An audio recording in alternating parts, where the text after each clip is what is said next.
Welcome back to the ALSET channel, Reaching for the Stars Academy. I'm your host, Kamar D. Jarnett. If it's your first time here, welcome. If you're a returning member, welcome back.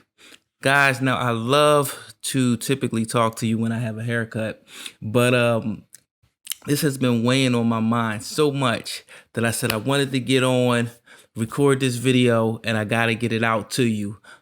Today, what I'm going to talk about is Tesla, Elon Musk, and what I consider something that no one is really thinking about in regards to the significance of the correlation between SpaceX, Tesla, and Mars. How much time before there's regular travel back and forth to Mars? Roughly. Like a real civilization on Mars. Well, I think it's going to take a while to build a real civilization. The threshold that really matters is for getting past the great filter. Do we have enough resources on Mars such that if the spaceships from Earth stop coming, you can survive? Yeah. So I could only be just missing one little thing. You'd be like, you're on a long sea voyage, and the only thing you're missing is vitamin C. Still not good. It's only a matter of time, you know? Yeah. And then it's going to be curtains. So you got to have all the things necessary to sustain civilization on Mars. And the reason that the ships from Earth stopped coming could be World War III, or it could be due to a slow decline of civilization. So civilization here on Earth could end with a bang or a whimper. Or natural disasters. Yeah. Asteroid impact, yeah, super volcano. Up in the bang category. Yeah. But it also could be like a whole series of things. Like, what killed the dinosaurs? Well, right. It wasn't just one thing, you know. Right. It was like a whole bunch of things happened in a row, and you know, while they could have taken any one of those things, they had like three things happen, and no dinosaurs. Which is kind of amazing that crocodiles are still here. Yeah, those fuckers.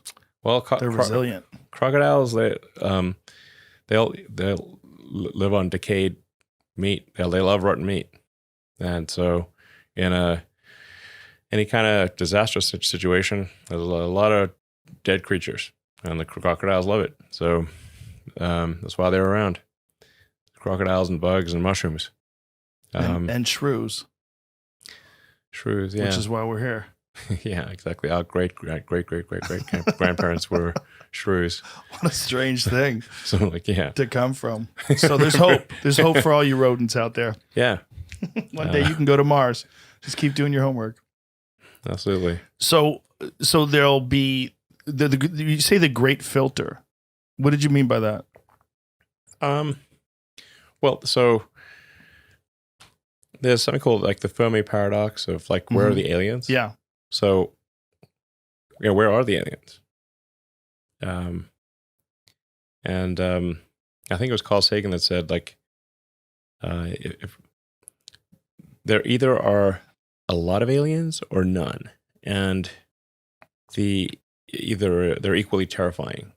If there are a lot of aliens, well, I mean, the invasion ship slash bug infestation, just, like the Starship Trooper style. Well, yeah, I mean, it's like an alien civilization might just view us as like a bug infestation. Right. It's like, hey, we left that planet, it was fine. Now it's got a bunch of bugs. Just go fumigate it. Like we'd fumigate a house. That's certainly possible. And then, but if there are no aliens, well, could it be that all civilizations are just destroyed before they become interstellar? So, and I want to be clear, like, to the best of my knowledge, there is no evidence for alien life on Earth. There's no evidence for alien life. There's no direct evidence for alien life. No, and if somebody says, "Oh, what about this alien for, sighting or whatever?" I'm like, listen, it's got to be at least as good as a 7-Eleven or ATM cam. Okay, it's like If somebody's got to have at least like an iPhone 1 level camera, like something, you know? What's important here is when you hear Elon talk about resources. And I don't know if you guys are familiar with the Anunnaki, right? And it comes from, the Epic of Gilgamesh, if you read that in college. It dates back to ancient Sumeria. And what their theology and chronology, teaches is that there was another planet, with a 6,000 year orbit, that these beings visited Earth.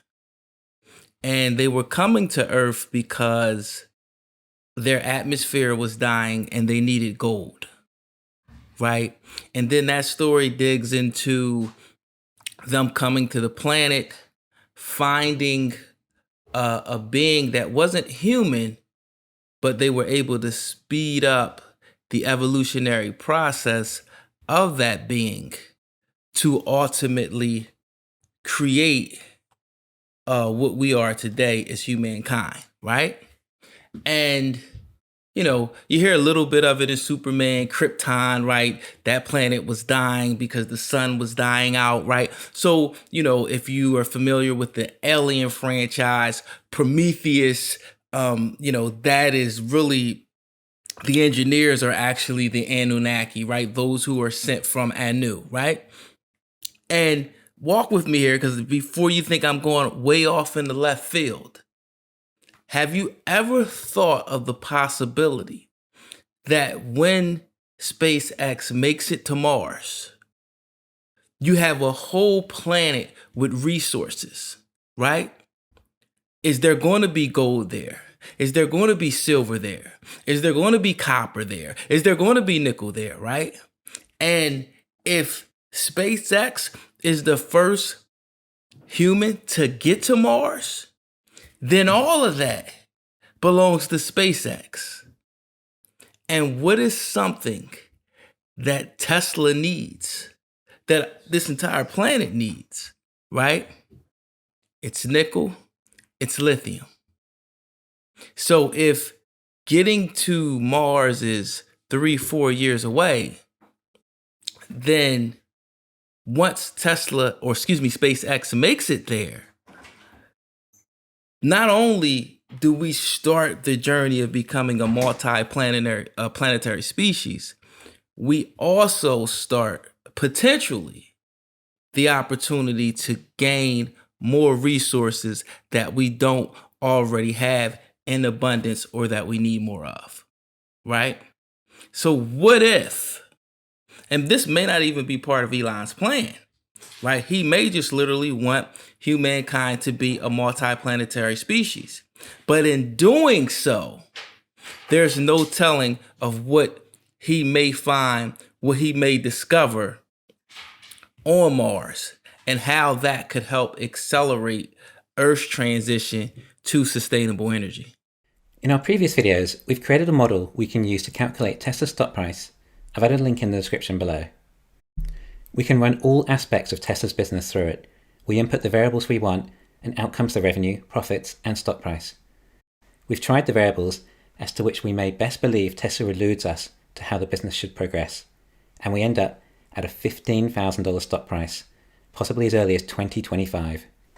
Now, this number was new information to me. Of course, we have our own ideas of just how big Tesla can be, and they do get silly, but it was nice to see how it plays out with each side of the business.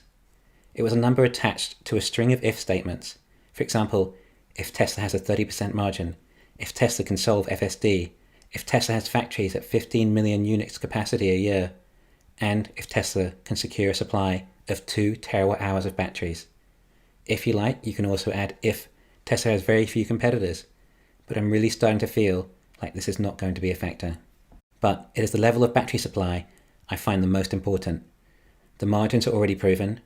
With the addition of 4680 batteries, cell-to-vehicle manufacturing, and the proliferation of LFP cathodes, the margins will only improve. But some of these savings can also be passed on to the consumer, thus increasing demand even further, and making the chance of competition dwindle that much more.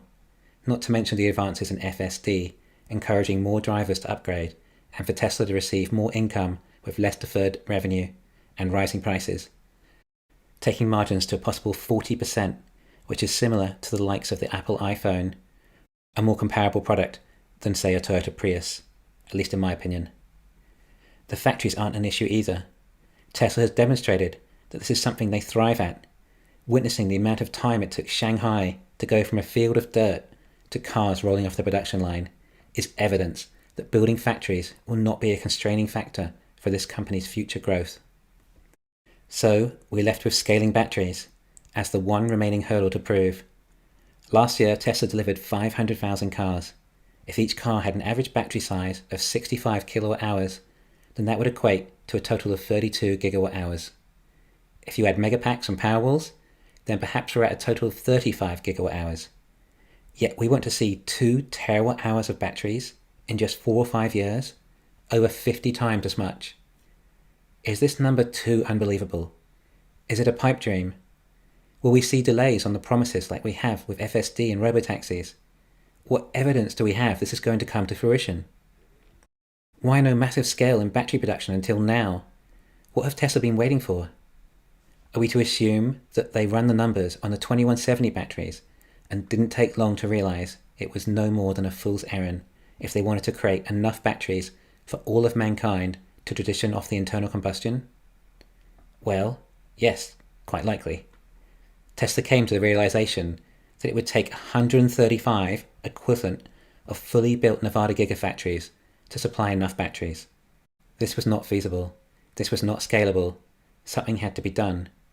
It wouldn't have taken them long to work this out, and probably the reason only 1/3 of the factory was ever completed. And rather than finish building the factory, it made sense to go back to the drawing board and find a better solution, a better battery, the 4680. So if that was the case, then now we should finally see the ramp up of some serious battery production and supply. Is this something Tesla can truly achieve? Do we have evidence? Well, we've seen the videos of the pilot plant at Cato Road showing us the manufacturing process. We've seen videos of the Model S Plaid race around tracks with outstanding performance. We're told that Cato Road is almost up to 10 gigawatt hours a year production, with capacity for another line taking it to 20 gigawatt hours.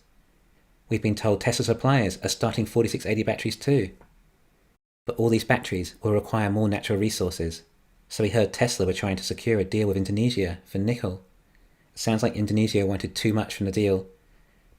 Perhaps they thought they had more bargaining power than they actually did, and that there'd be some other battery manufacturer that will agree to a deal if Tesla didn't. That might not be the case though. I'm going to guess Tesla soon won't be far off consuming 90% of all batteries on the planet. They're almost the global battery monopsony in the world. So everything about the EV is about the battery. And that's what a lot of people don't understand. You see all these SPACs, all these startups. A lot of these companies are not going to exist 5-10 years down the line. A lot of the legacy companies are not going to exist 5-10 years down the line. That's why when Chamath Palihapitiya talks about Tesla truly being an energy company, everything that Elon and Tesla are doing is to make sure that they have the energy for the cars, right? Because the car is just another version of the iPhone. Once everyone has it, that's when the OS and the AI and the autonomous driving starts to really come into play, because everyone actually has the vehicle. So when you think of it from an energy standpoint, make no mistake about it, whether it's Vail, whether it's Indonesia, every partnership, every priority for Elon and Tesla is batteries.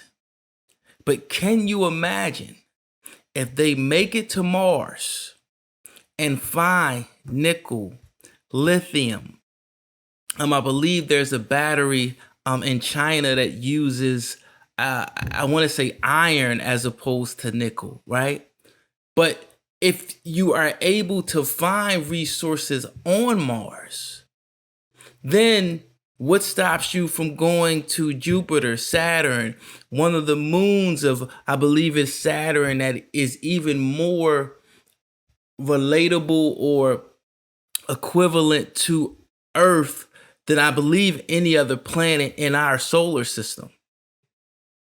Don't be surprised if, as we become a multi-planetary species, that we also get an abundance of resources that makes the transition to sustainable energy a lot easier, expedites it, but also accelerates it. You heard it here first on the ALSET channel, Reaching for the Stars Academy. If you like this type of content, subscribe to the channel. If you like this particular video or episode, please drop a like. I'll see you on the next episode of the ALSET channel, Reaching for the Stars Academy.